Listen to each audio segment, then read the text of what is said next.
All right, everyone. We're just going to hop right in this. Welcome to Robby's World, episode 15, I believe it is. We got my main man, Liam Orsi, a.k.a. POMI, product of my insanity, correct?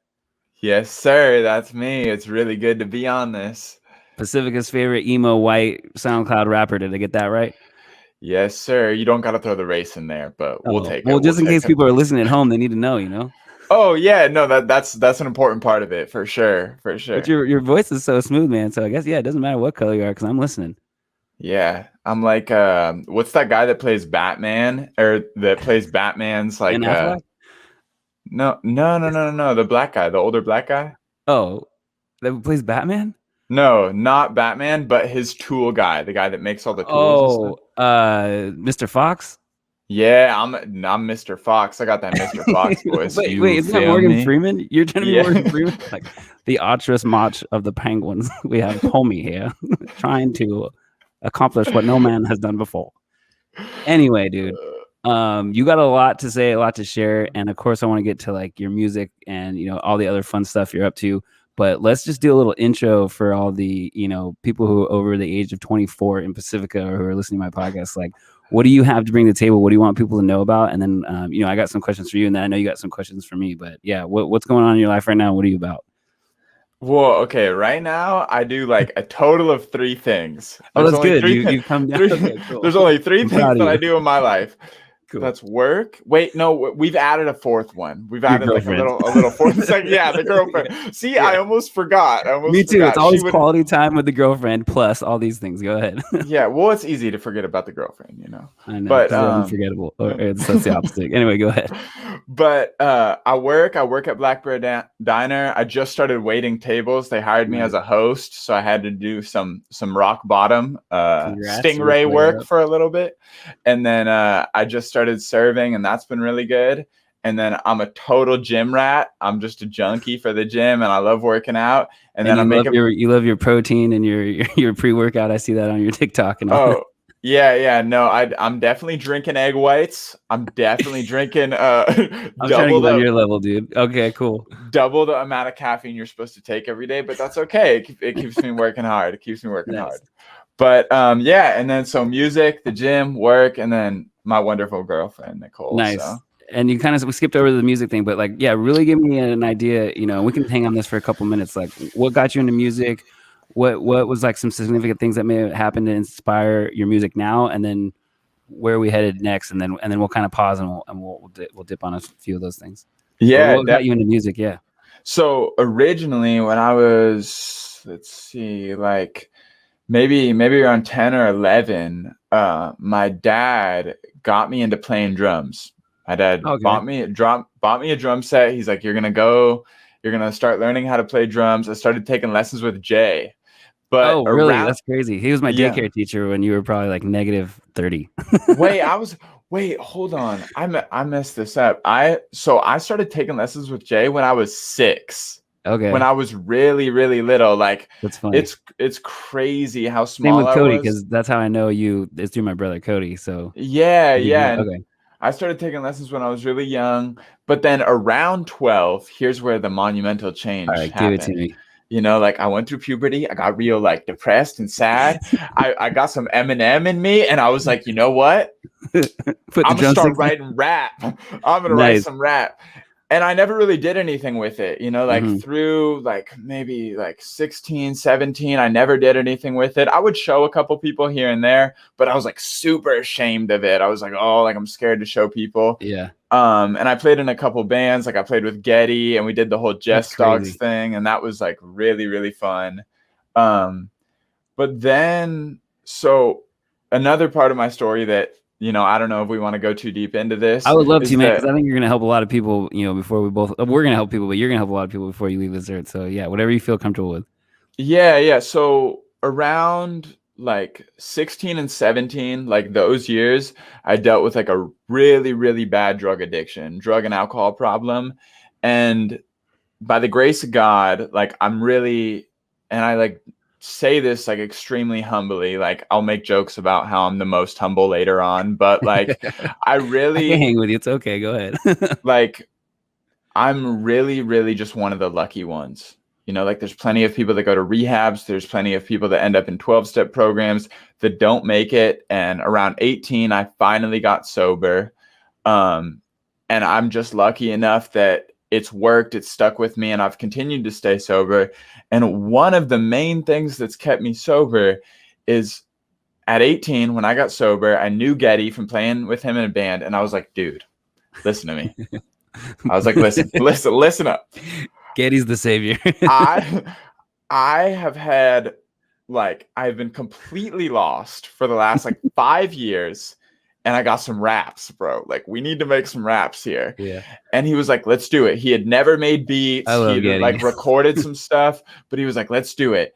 And so we made my first EP, Product of My Insanity. And like, we put it out, and then I was like, I love this. And my friends were like, we love this. And then so I put out, like the next album. What year was that first one that you guys did with Getty?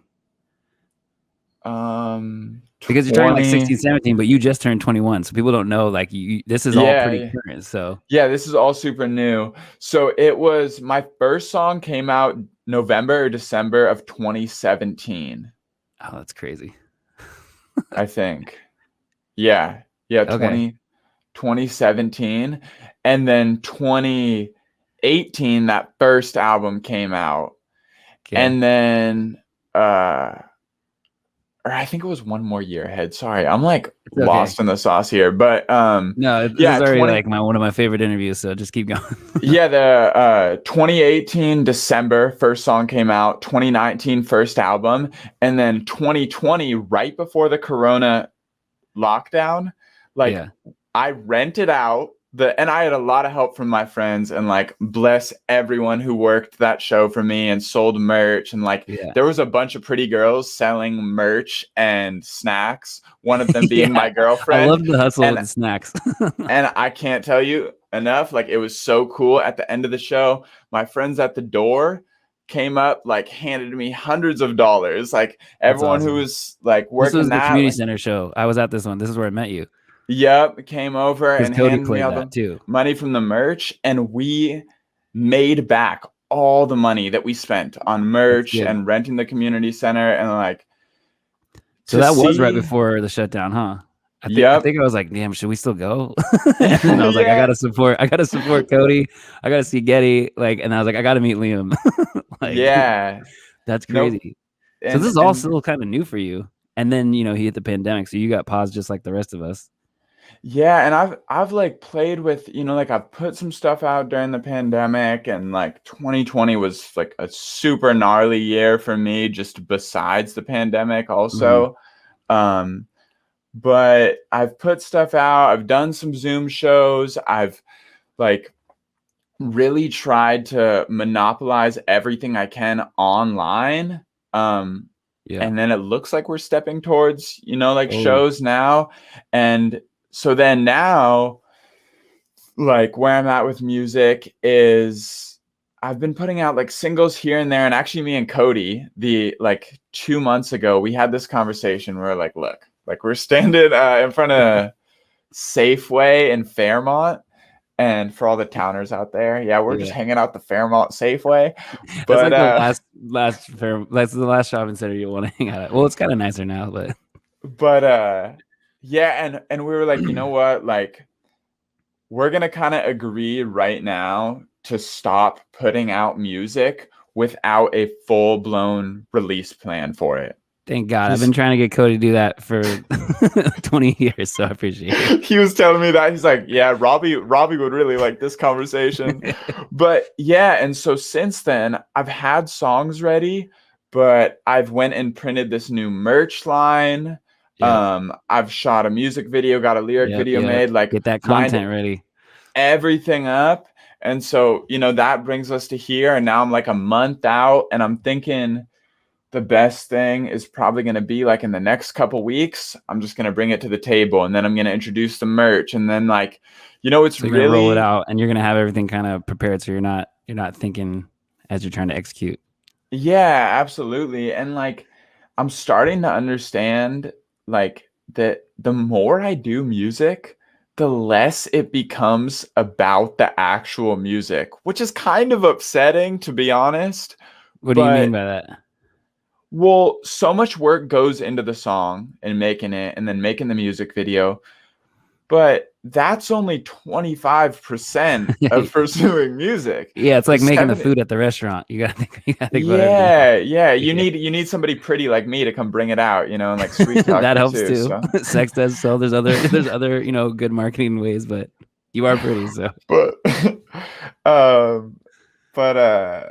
Yeah, like I'm starting to realize there's so much about it. Like I just recently got all my copyright, publishing rights, writing rights, like all that stuff organized. Like I've like started to develop strategies like on social media, and like we're talking about with the new songs, like rolling them out. And like, there's so much to it that like I'm just a complete beginner at learning.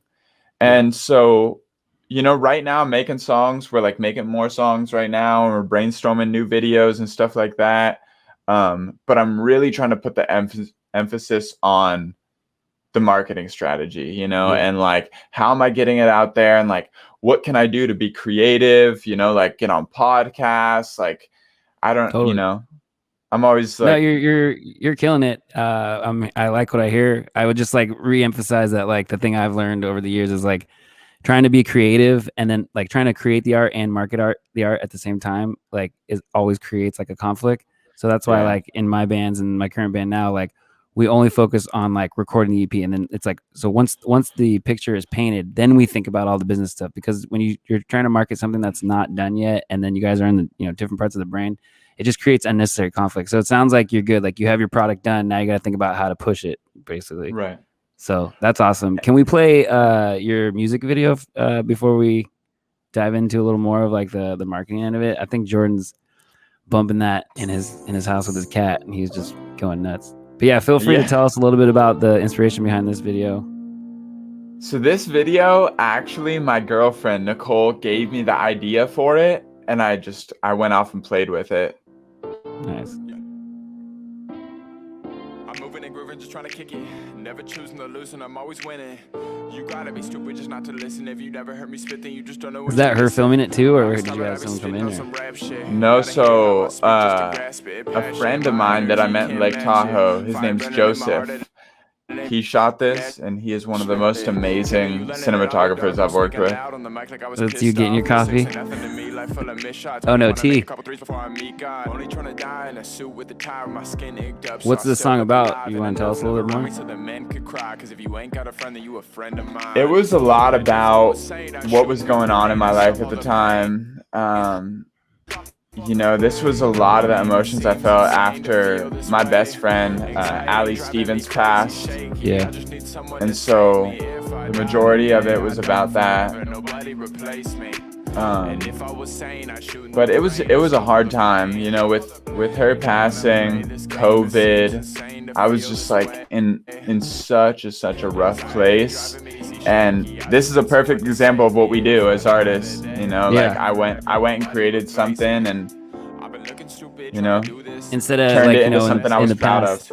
Yeah, you might turn to like using, or some, there's a lot of musicians who are battling like addiction, and so it was hard for me to kind of watch you go through this, and of course I hit you up and let you know if you need anything, but it's like it's hard to help people through grief and the emotions and all these things. But I was proud to see you come out with good product, and like you're so consistent with your music too. That was another thing I was gonna say. Is just as long as you're making and creating new music, you don't have to worry too much about the marketing, because you'll always have the next move. So that's good. That's what I like about you. It's like you're just pumping stuff out. So there's a lot of people who overthink their music because they can only take like an uppercut, every like 3 months, and they're always looking for the next move. So that'd be another thing, because you keep doing it, just keep creating. I have a hard time being proud of any song I put out, because I got something that's 10 times better in my notepad. Yeah, see, like you sound like a star right there. Like that's what people who got that it factor, and that, I mean, obviously you got it. So what is this, you planning your own funeral or what? I think this is the part that got me all teary-eyed when I was watching. Like, okay, POMI, I can't handle this. Yeah, so I hate that I don't know what's real. I hate that I can't pop a pill for real. I'll elaborate a little bit more in a sec.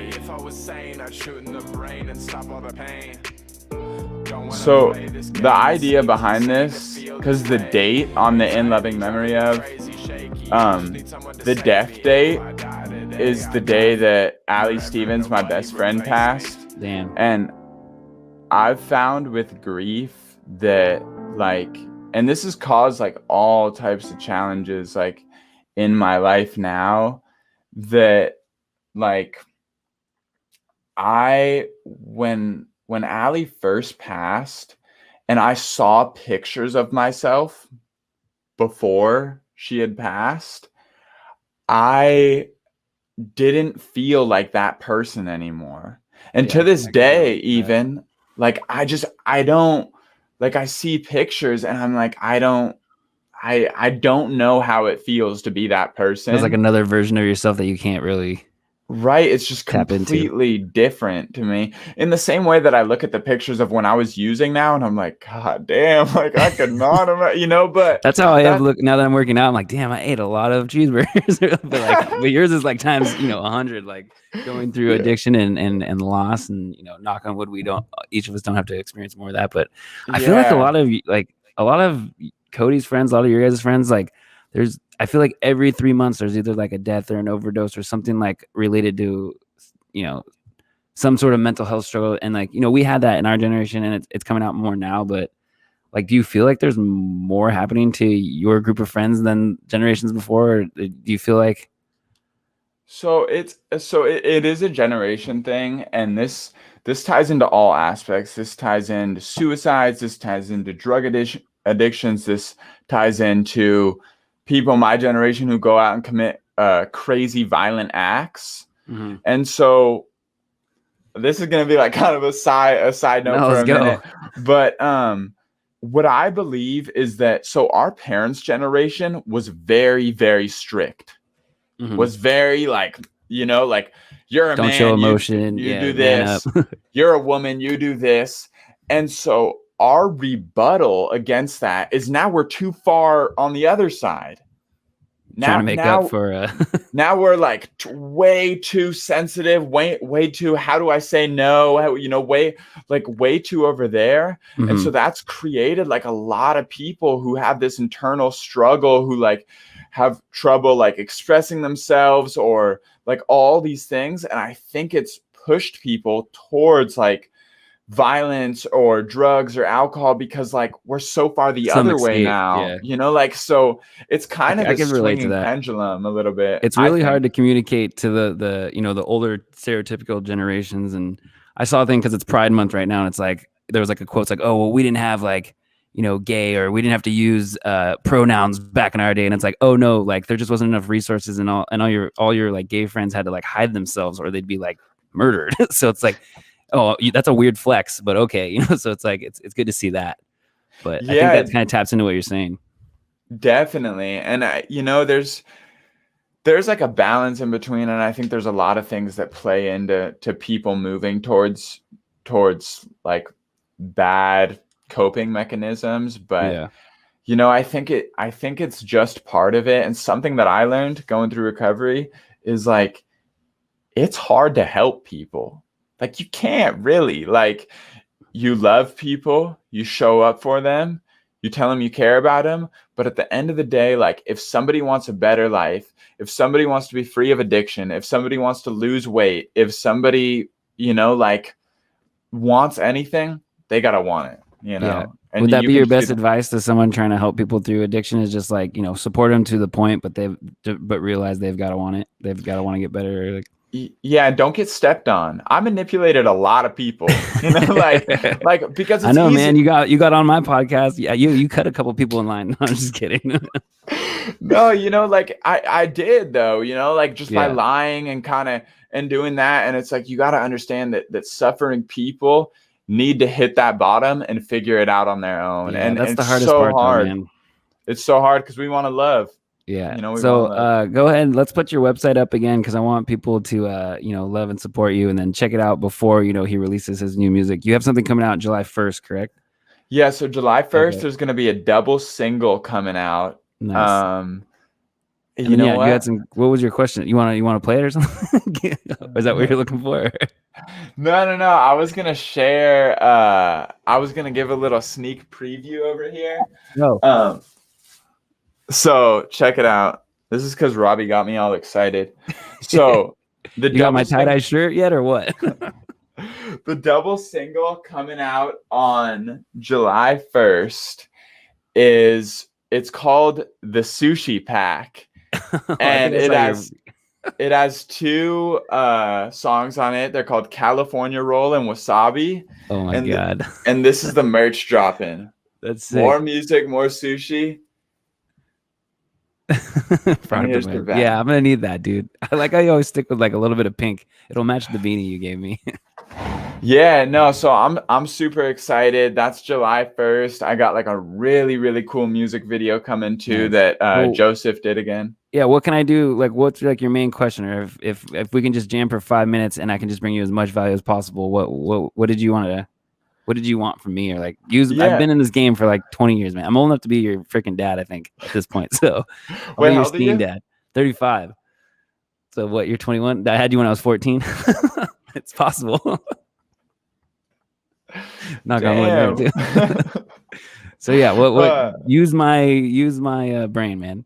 Yeah, no. So I'm interested in like in your years of experience, like what has been the best ways to like get your stuff out there, market it, make connections, and like where do we go? Because the way I see it real quick is like if you're trying to be a doctor, you go to school and you apply to the hospital. Like gotcha. we know how to do that. You can't learn marketing in school. So yeah, and where do we go like as artists, like not just for me but any other artist watching it, like what does the path look like and how do we make the connections to be successful? Sweet. Yeah, I can wrap on this for a couple minutes and then Jordan will probably cut us off with the outro. But so the things that work best is obviously online digital marketing as well. But also what's cool now is like there's this nostalgia coming back where like, you know, a POMI flyer up on a wall actually might catch more eyes than a POMI post on Instagram because we're so diluted. So like the same way that the 90s are kind of coming back,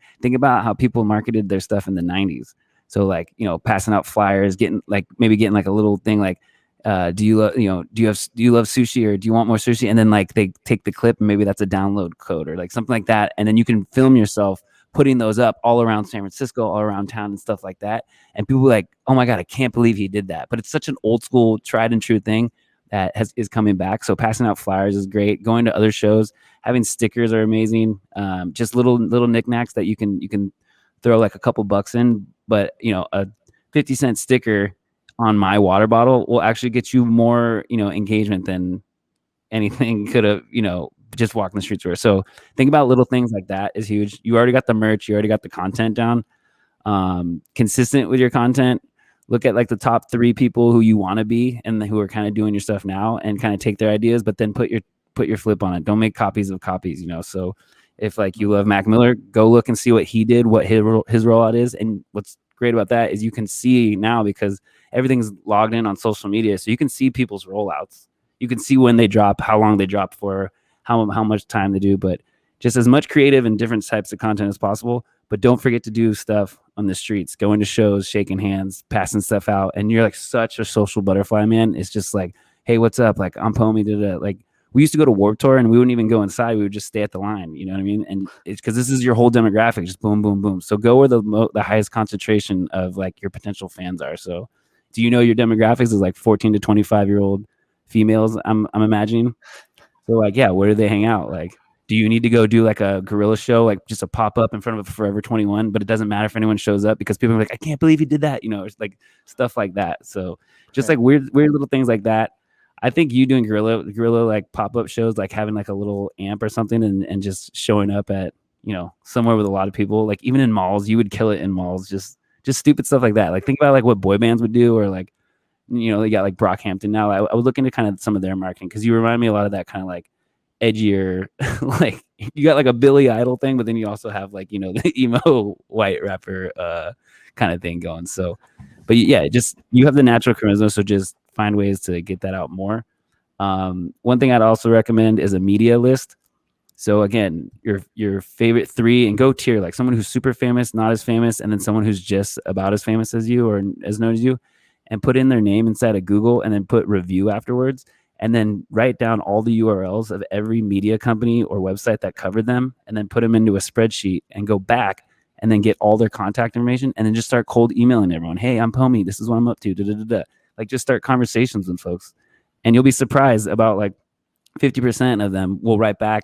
And then another half of that will actually do something for you because they're always looking for that new thing. So if you can make those people's jobs easier and have your shit together, they'll elevate you.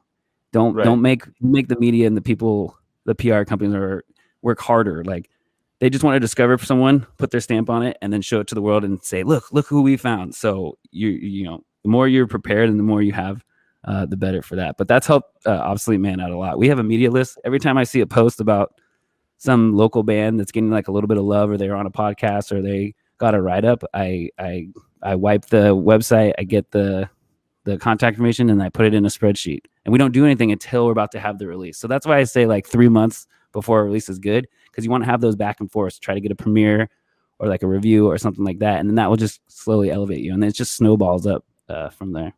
Right. I think that was most of the stuff you were talking about. But yeah, I can see you in the streets passing out flyers, passing out stickers, but film it and then put it up again. So go that nostalgic route, the old school route, and then just keep doing what you're doing online too.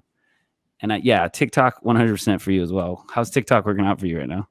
It's going good. I'm just posting a lot of, like, I post some music stuff on there, but I use it mainly like for just like creative, like funny stuff that I put up. And it does well. Mainly, you know, it's just a couple people on there right now. But the thing that makes TikTok really interesting is TikTok is really only about the one viral piece of content.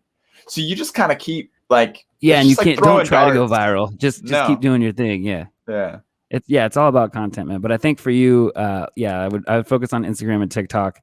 And then don't be afraid to don't just do one thing over and over and over again. Like show your personality. And I've seen your videos and they've kind of evolved. Like do the workout thing, do the like studio thing, but the people are there for you, but then they want to know a little bit more about you. So it's cool that you kind of have your brand together, and then you know the 3 things you're doing, and you just stay in your wheelhouse. You'll see it on my Instagram right now. Like my bio has 3 things in it, and all the posts are about those 3 things. And every once in a while, you know, I'll throw stuff up in my stories and stuff like that. But yeah, merch, website, and then content to just drive eyes to yourself. And just, I think the creative part is going more nostalgic. So show your fans like flyers, because they weren't around when flyers were a thing. So someone getting handed a flyer, a group of girls in front of Hot Topic getting handed a flyer and taking a picture with you and getting stickers, they'll remember you for like the rest of their lives. Dude, I'm gonna go to Hot Topic. Yeah, right honestly, now. I worked at Hot Topic just so I could promote my band. So if you want to get into that, getting paid to promote your band to your demographic, that's the way to go. Final words. How do you feel now? Hey, this was an awesome podcast. I wish it was like an hour and a half. Like we'll do a part 2 with you. I promise, man. Jordan, thank you very much. Robby'sWorld.tv, Pacific Coast Television.tv. I forgot those websites were important. There we go. Robbie's World. Check me out. I'll link everything to POMI. And then we got Pacific Coast TV. And then, yeah, why don't you give us a little freestyle on the way out past this outro? Unless we're not doing the outro. I don't know. 5, 4. Oh, there we go. No, I'm on the spot, dude. I can't. Yo, my name is POMI. Robbie B is my homie, and I wouldn't be here if it wasn't for Gettison. Yes, sir.